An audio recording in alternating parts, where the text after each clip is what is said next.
I'm Chris Tackett, the pianist for the Unitarian Universalist Church of Tucson. Welcome to my living room.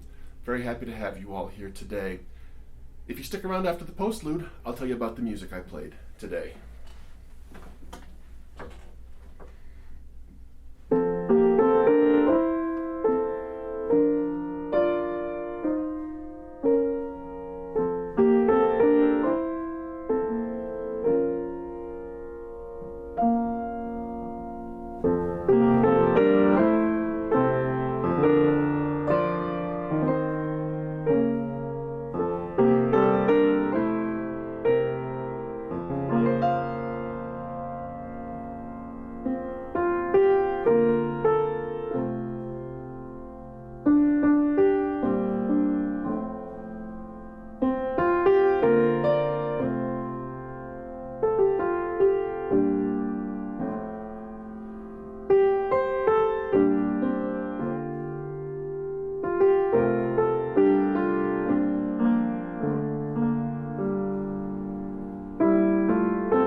Hello, I'm the Reverend Samantha Wilson from Mountain Vista Unitarian Universalist Congregation, and welcome to the Baja for Sunday service. This is a collaboration of our 4 Unitarian Universalist congregations in the Baja region, and we're so glad you're here. If you're watching for the first time, then check out more of our videos and look up some of our congregations online. We would love to have you be with us, and we'd love to get to know you more. So we are a people who believe in science. We believe that the practice of being in right relationship is a spiritual discipline worth practicing. And we are a people who love this world with all of our hearts and minds and bodies. We are a people who are committed to each other's safety, health, and wholeness. We are a people who will grieve together and celebrate together. We are people who believe that there is possibility in this change. You are welcome here. This month through June, the Baja 4 is exploring the theme of reinventing church.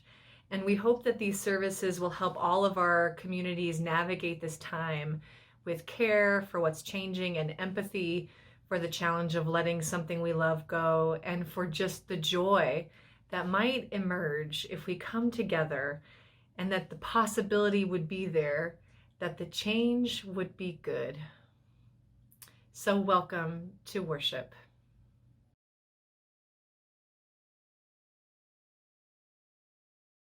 Our chalice lighting words this morning come from Reverend Joseph Cherry. Will you light your chalice with me as I say these words? If we have any hope of transforming the world and changing ourselves, We must be bold enough to step into our discomfort, brave enough to be clumsy there, loving enough to forgive ourselves and others. May we, as people of faith, be granted the strength to be so bold, so brave, and so loving.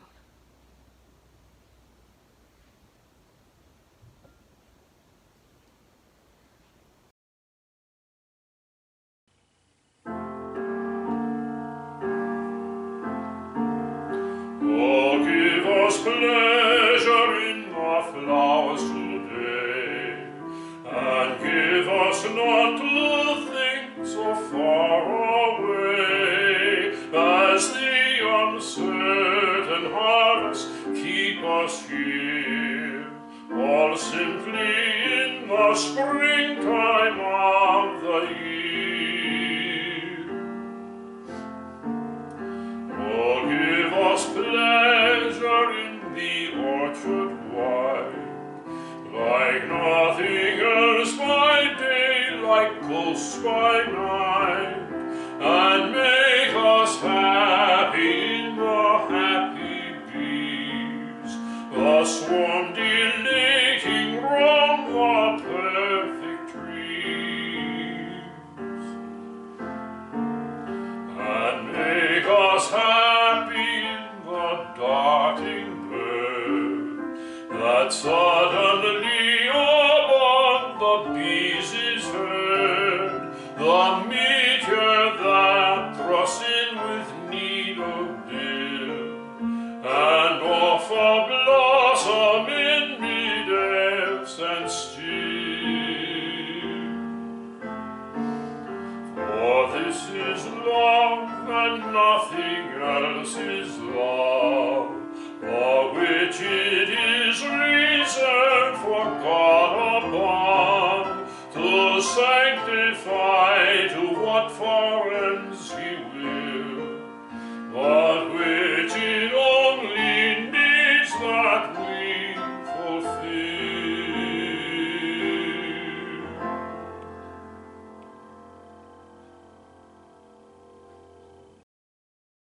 Hi friends, I'm Jamili. You want to say your name? I'm Amira. We have a story to tell you. Now, we're here together today because Amira and you have a very important part to play, okay? Your part is when I say a very long and, like that, you're going to say, it was good. Can you practice with me? It was good. It was good. There we go. So this story might be a little bit scary and a little bit sad. When we were telling this story before, Amira was a little nervous about it because this story involves what adults call the cycle of life, right? So things get born and they live their lives and then they die and their bodies feed other things. And it is good. Okay, are you ready? This story starts with a seed, much like this one. Yeah. Just like this. On a day not so very long ago, in a place not so very far away, the seed lay waiting. All through the cold, dark days of winter, the seed waited, covered by a blanket of earth. In the spring, when the air was warmed by the sun and the land was watered by the rain, the seed began to grow. It grew deep roots into the earth. It grew a delicate, pale green shoot up into the air. And as the days went by, the shoot grew into a firm stalk, which waved in the hot summer breeze. Soon, the seed was a tall stem and ready to make seeds of its own. Then, as the nights began to turn cool, the plant knew it would soon be dying, so it sent free its seeds. Some of them settled into the ground in a meadow where they lay waiting, covered by a blanket of earth. And it was good. Now, in that place not so very far away, a small field mouse was looking for food. Winter was coming and the mouse was hungry. She went here and there, sniffling her way through the meadow, until finally she sniffed and nibbled and sniffed some more until she found a few of those seeds They lay covered in a blanket of earth. She dug them up and she ate them, and It was good. now in that sky, high above the place where the mouse was searching for food, an owl was searching. Winter was on its way, and the owl was hungry. The owl went here and there, soaring on the wind, and at the edge of the meadow, the owl saw the mouse digging through the fallen leaves. So the owl folded his wings, plummeted straight to the ground, and caught the mouse in the fierce curved claws. And the owl ate her. And It was good. The days went by in that place. The owl still soared on outstretched wings. But he was an old owl. The wings did not beat so strongly. His eyes did not see so clearly. The hunts did not go as well. Then one day he plummeted to the earth for the last time, and he died. It was sad. It was good. Now the body of the owl lay on the ground all winter, covered by snow. When spring came, the sun warmed the air and the rain watered the land. Flies buzzed, ants scurried. Spring was here, and they too were hungry. The days went by, and the body of the owl slowly disappeared. The flesh and the feathers were eaten by ants, the bones chewed on by small animals, and whatever was left provided food for the bacteria and mold. In just a few weeks, the body of the owl had completely melted into the earth. And It was good. now, in the earth where the owl had melted, a seed lay waiting. As springtime turned into summer, the seed began to grow. It shot a pale shoot up into the air. It pushed its roots deep into the earth, which was made up of the body of the owl who had eaten the mouse, who had eaten the seeds. And It was good. amazing. Thank you. So remember, in that place not so very far away, and in all the places all around, there is sun, and there is rain, and there are seeds, and mice, and owls. There are ants, and bacteria, and mold, and crocodiles, and humans, and plankton, and daffodils, and mushrooms, and so very much more. And they all eat from each other, they all live, and they all die. And it is all good.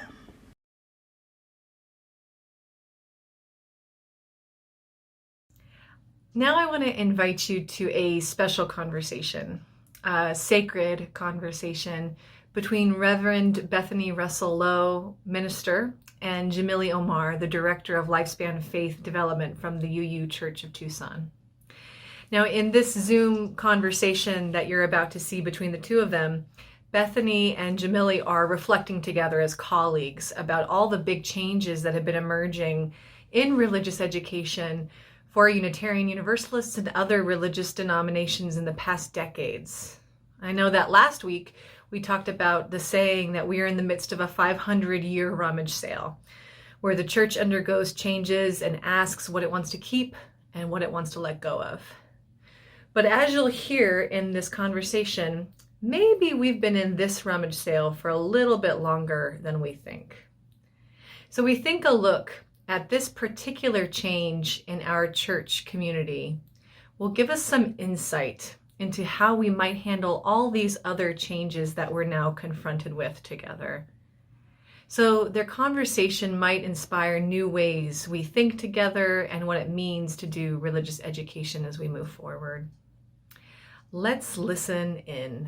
So Jamili, how did we get here?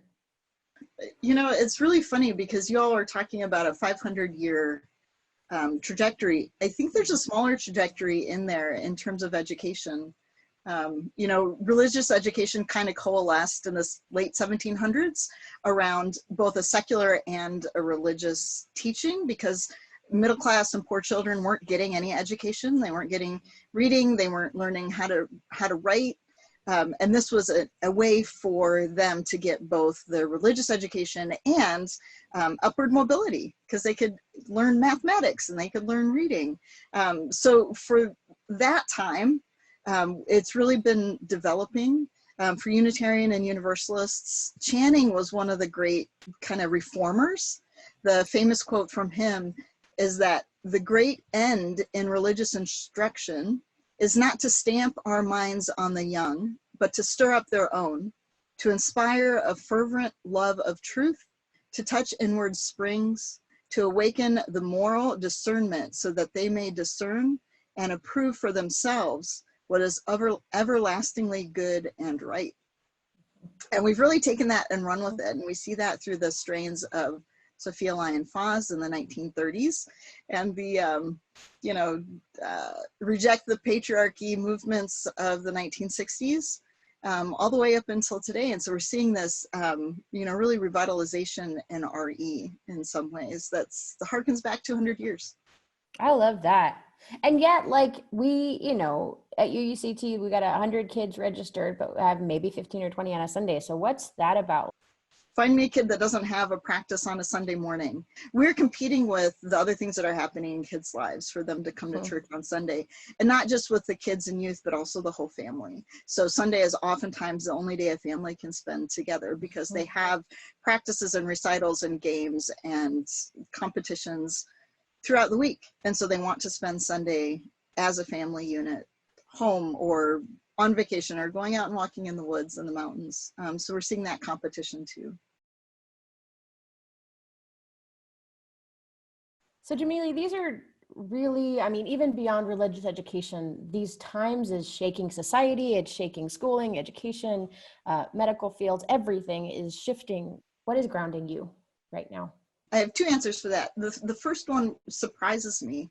The first one is, my answer is poetry. I find that I have a really short attention span right now. And so even reading longer texts has just proven really challenging. I don't have the attention span for it, but poetry. And I love poetry because it hones the experience to as few words as possible with as much meaning as possible. And so it really pulls out the depth, I think, of my experience. I sent this one out a week or two ago. It's from Maya Angelou.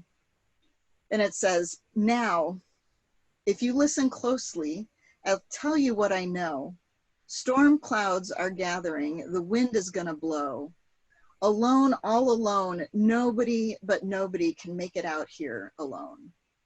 And that just hits me, that just resonates. The other answer that I have to that question is that I think we need to tell the stories of now. We need to tell the stories of what's happening now. So that we can live it and that we can experience it. Because if we don't, it'll come back to us later and it'll haunt us. I think there's also an important, there's an important aspect of it, and I find this especially in children, but I think it's very important for adults too, is that telling the story of now and putting ourselves in it and imagining what's next. Even if it's 10 years down the road, even if it's not the immediate next, helps with our resilience. So we find a way to live through it and imagine what's next. What other ways do you think UUCT was prepared for this moment? This Baja 4 collaboration arose to me out of something that was already there. The seed was planted, and so we could grow something out of that. What do you think? How do you think we were already prepared? So for my little corner, I think the biggest blessing I have is that I've been working with lifelong educators in our education program. And I think educators are uniquely positioned because good education is what Channing said. Good education is about enabling people to find their own truths and asking what the next question is. So we're not looking for answers, we're looking for more questions. When somebody says, I believe, I say, well, why and how and where and when? We ask the next question, and I've been so gifted to work with amazing educators. We're already asking those questions. And so even if we look outside of religious education, if we look at the school systems and what's happening, our educators pivoted. They were able and willing to do that, and we've seen great success. And so if the rest of us can be thinking like educators and asking the next right question, we'll make progress. That's reminding me of something you and I have talked about before, which is this idea that a community that learns together, where there's change together, better, and that naturally are educators of all stripes, religious educators and public educators and private educators and people who are teachers, but that's not their profession of some sort, that we should allow those folks to help us learn what we need to do in this moment, which is what you're saying, yeah? Mm-hmm. Yeah, because it's as much about learning the skill together as learning how to learn it together. And the vulnerability that comes with learning something, admitting that you don't know and asking for help and saying, I'm sorry, right? Those vulnerabilities bring people together. And so it's as much the process of learning the new thing as actually finding a new thing to learn. So we're talking about things that are profoundly difficult and uncomfortable. The word that keeps coming to me is the word grief. How do we grieve the things that we're leaving behind? How do we sit in the discomfort of the now? In terms of the grief about religious education, something that the UU Ministers Association has been talking about recently is moving from a learned people to a learning people, and admitting that we don't know everything, and it's not about attaining a certain level of knowledge, but about the continual process of learning. Yeah, there's also something in there that's really important about letting go of the idealized past, right? That the way that I did it is the best way to do it, and it's the best way that's ever going to be done, and grieving that, because that's a grief, and moving forward, that there might be a way to do it different that might meet the needs of this community better in this moment. So Jamili, if you could call our congregations to an action in this moment, what would that action be? I want to quote E.E. Cummings. He said, always the beautiful answer who asks a more beautiful question. I just want us to keep asking questions. What's next? Where do we go from here? How do we get there? And never stop searching for the next question. What about you? It's super similar. It's staying curious, which leads us to questions. It's staying engaged with one another and resisting the temptation of, or the illusion of isolation right now. And also there's something for me about us really digging deep to understand what the core of Unitarian Universalism is, not what we love most about it, but what's really at the core when the unnecessary is stripped away. What is that core that's left? And what is the core that we hold together? I think that will carry us forward.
So when we're faced with changes in our own lives, how do we respond? We want to take this time together as a moment of centering and reflection to think about the ways that we've responded to the sudden and not so sudden changes in our own lives, with the real belief that our tender human existence has prepared us for the bigger cultural change we're part of now. So through word and through music, wherever you are, with whomever you're with, take a breath and remember a time that crept up on you and required that you act on it. And let that time return to you now. What was hard about it, what was challenging, what you had to let go, but also the possibility at the end of it that you were surprised to maybe find something was good. May our lived experience be a sacred source of strength now. Let us be in a time of reflection together.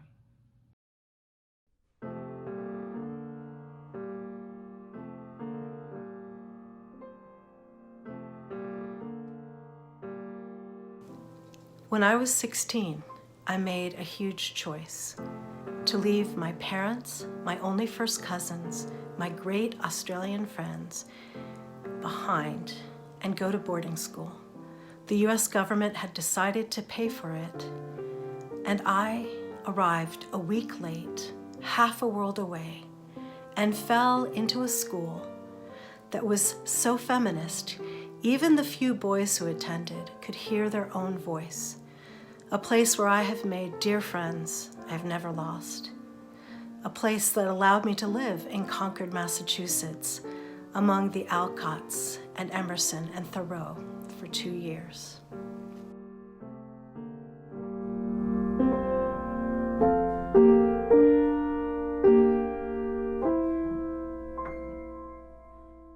Well, it wasn't our first home birth. We planned another beautiful birth experience in partnership with a midwife duo. And yet, when the time came, the birth moved swiftly and during rush hour, and neither midwife was going to arrive. I recall the moment. I could panic, call an ambulance, rush them to a hospital. Women have been doing this, well, at that moment I only knew it was for a really long time. Within this truth, we acted in trust. And at home, our son Robin arrived healthy and safe.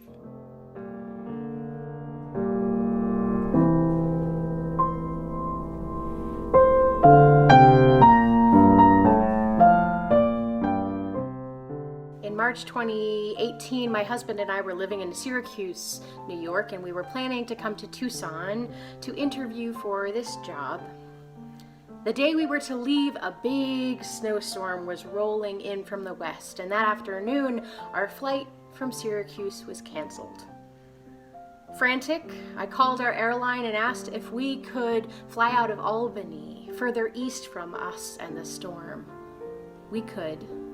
So we rebooked our tickets and drove in the dark of night, going 25 miles an hour on an interstate through 6 inches of ice and sleet.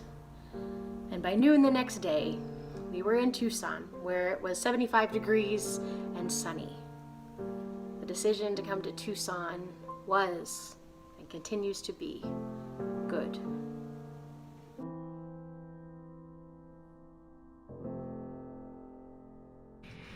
We are in a strange moment, aren't we? It is strange times. I know we are grappling with recommendations from the UUA that suggest we prepare for a virtual reality until May 2021. I know we are each grappling with an uncertain future. I know we are each grappling with botched plans. I know you know that Mountain Vista finally found a building, and our move-in date was this summer. So we know botched plans. I mean, come on, man. And when Mountain Vista voted to buy that building last fall, we held a big Sunday service together celebrating the journey of change they'd been on, called Let Us Be Moved. And we reflected back on all the uncertain journeys they had taken and the ways that when you're taking an uncertain journey, it's when you arrive somewhere that then you can make sense of what just happened. But by the time you make sense of what has just happened, you end up realizing you're arriving somewhere else. Now, in the service, I shared about my own experience of going through a sudden but not so sudden change. I shared about my experience going through a divorce. And now when I look back on the life that I led with that previous partner in that previous city, with that previous work and that previous routine and that previous dream I had about the future of what looked good to me, I could have never have imagined being here in a cactus flowering Tucson, speaking to you all with fabulous colleagues in a church that is beloved, in the midst of a global pandemic, 1 month away from delivering my first child. That would have never have crossed my mind.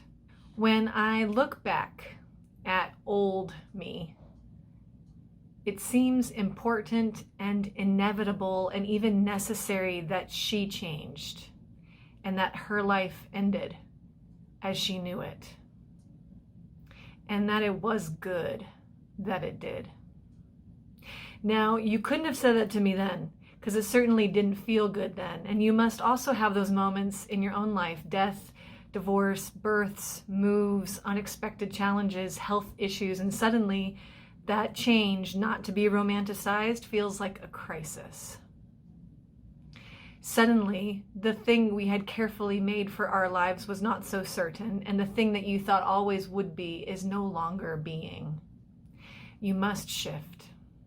And yet, although the shift is sudden, certainly some of it wasn't. It is funny to me how divorces for some are sudden and then for some were a long time coming.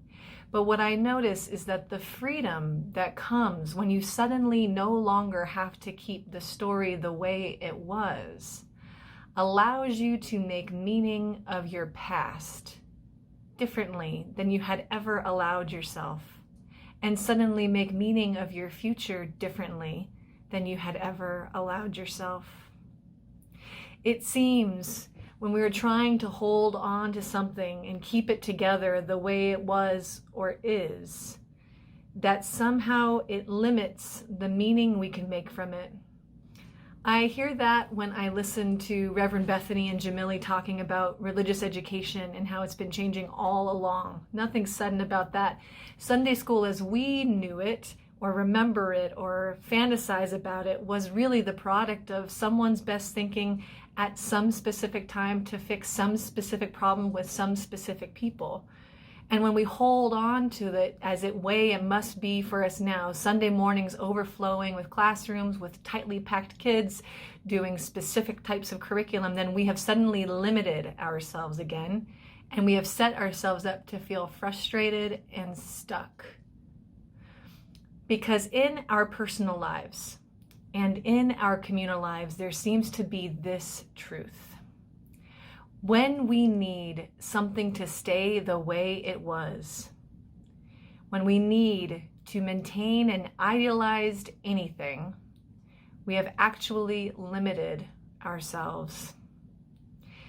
It is strange truth that idealizing something fundamentally limits something.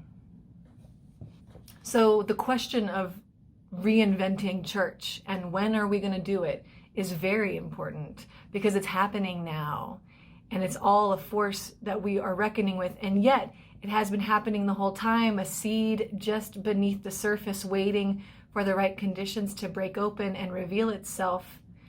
A colleague of Reverend Bethany's and mine and all of us, Reverend Keith Cron, said that churches tend to be behind the culture. So in some ways, these flowers have been blooming far longer in other people's gardens, and now it's our turn to garden. So what are we going to do about it?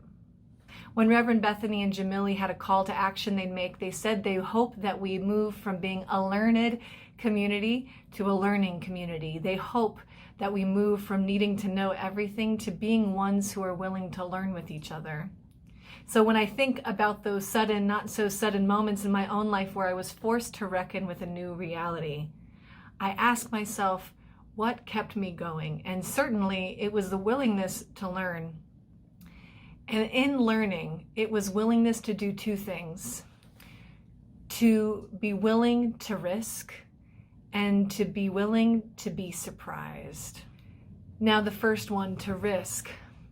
To risk means we have to risk letting go of an idealized past, whether it be our relationships, our lives, or our ideas of what church is. And it's risky because it's not guaranteed that anything we're going to do together as an alternative is going to work, or is going to look good, or is going to feel good, or is going to go well the first time. And it's vulnerable. Like loving is vulnerable, or learning is vulnerable. And the risk that we make is something we know in our bones is worth it, even if it ends, because it always ends.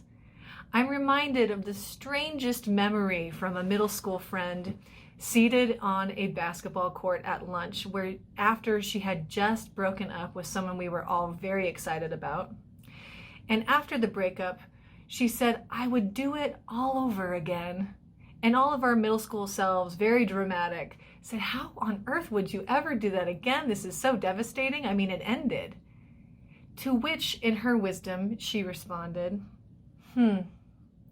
I mean, I ride roller coasters, even though they end, right? Right. We do. We know this to be true, that the thing worth doing, including our own lives, ends, transforms, and is worth doing. So after we're willing to risk it all, the next thing we need to be willing to do is to be surprised by what we find. Being willing to be surprised is the ultimate vulnerability. It says that you were not in control of the outcome, because it wasn't just your plan and it wasn't the only plan. And it says that you were not numb to the possibility that things could be different, meaning you were not in control, that you were adaptable, that you were down for adventure.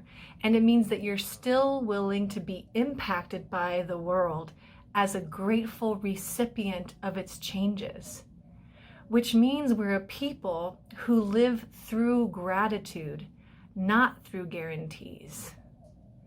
That's powerful vulnerability.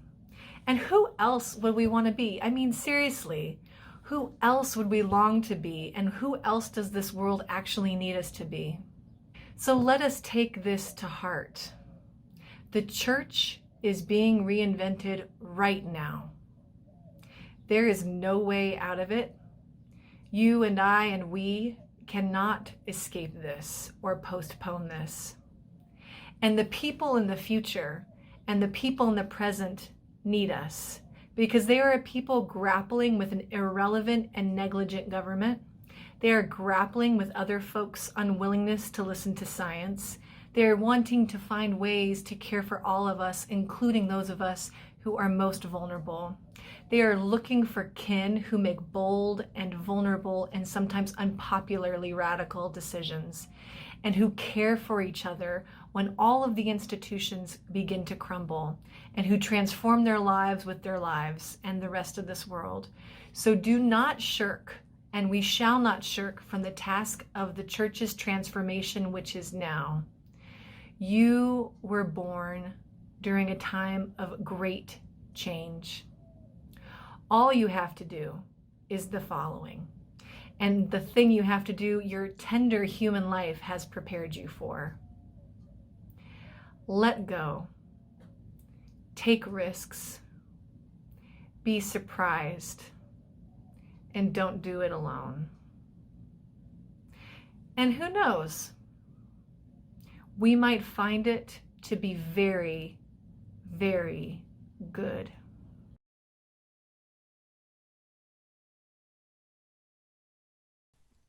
Hi everyone. Today we're going to learn a song called Tulak Lizeo. Tulak Lizeo is from South Africa, and in the Zulu language it means, "Be still my heart, even here I am at home." This song was written by an extraordinary musician called Joseph Shabalala. I encourage you to look up the rest of his music. I will sing it through one time. You may be familiar with it, and if you are, please sing along with me. Tu la cliseo nala pasekaya. Tu la cliseo nala pasekaya. Hey kaya nala pasekaya. Hey kaya nala pasekaya. It's short and sweet and so meaningful. Repeat after me. Tu la cliseo. Tu la cliseo. Let's put some notes to those words. Tu la cliseo. Your turn. Perfect.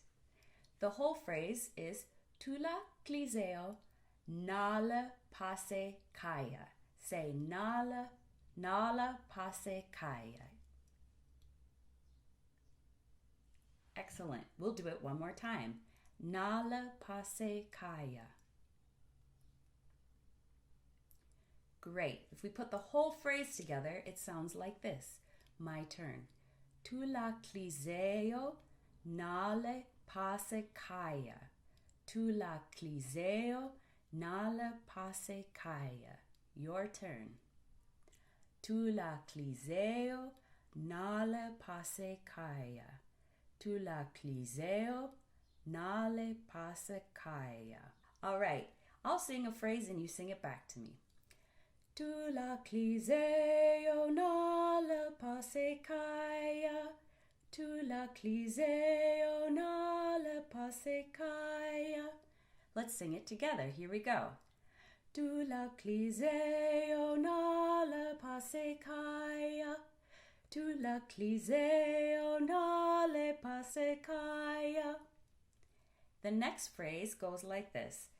Hey kaya nala pasekaya. Hey kaya nala pasekaya. Let's try those phrases together. Here we go. Ready? And hey kaya nala pasekaya. Hey kaya nala pasekaya. So if we put both phrases together, it sounds like this. You may join along if you feel comfortable. Tu la cliseo nala pasekaya. Tu la cliseo nala pasekaya. Hey kaya nala pasekaya. Hey kaya nala pasekaya. Just like that. There, you know the whole song. But we're going to add one more part that I like to add and sing or actually speak when I'm feeling a little uncertain or a little nervous. And that is this. Be still my heart, be still my heart. Even here I am at home. Join in when you got it. Be still my heart, be still my heart. Even here I am at home. Let's do it one more time. Be still my heart, be still my heart. Even here I am at home. Let's try the whole thing together. So we sing Tu la cliseo nala pasekaya one time. Tu la cliseo nala pasekaya 2 times. And then we go Hey kaya nala pasekaya. Hey kaya nala pasekaya. Then we go Be still my heart, be still my heart. Even here I am at home. Be still my heart, be still my heart. And then we sing the whole song again, one more time. Okay? That's how it's gonna go. Here we go, from the beginning. 2, 1, 2. Tu la cliseo nala pasekaya. Tu la cliseo nala pasekaya. Hey kaya nala pasekaya. Hey kaya nala pasekaya. Be still my heart, be still my heart. Even here I am at home. Let's repeat. Be still my heart, be still my heart. Even here I am at home. Now we sing. Tu la cliseo nala pasekaya. Tu la cliseo nala pasekaya. Hey kaya nala pasekaya. Hey kaya nala pasekaya. Sekaya. Go in, well, keep going, but go tenderly and together, and know that a community that's worth being part of is one that's willing to be changed by what arrives. So may we be changed by the sudden and not so sudden moment around us, and may it be good.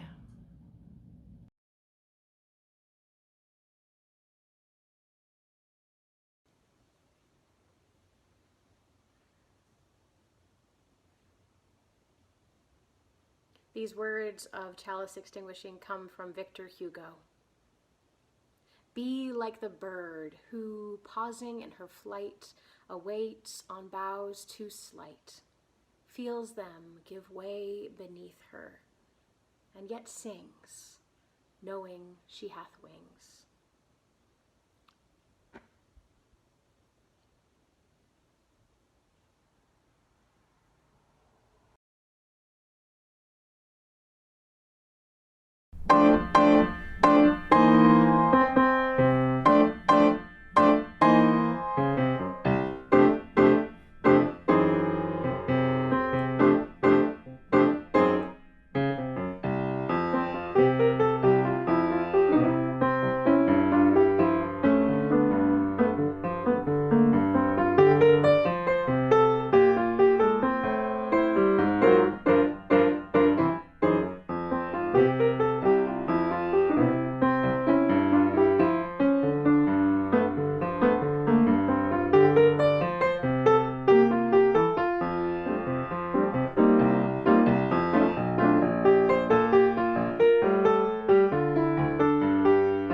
Only in my twisted mind does that hymn tune become a bossa nova.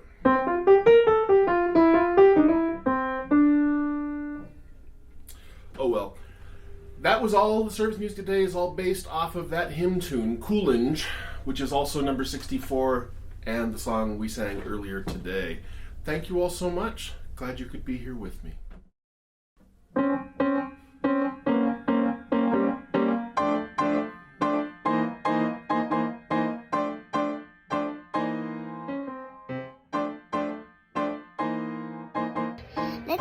Let's try that again. I'm like 4 years old. Is any of you 5?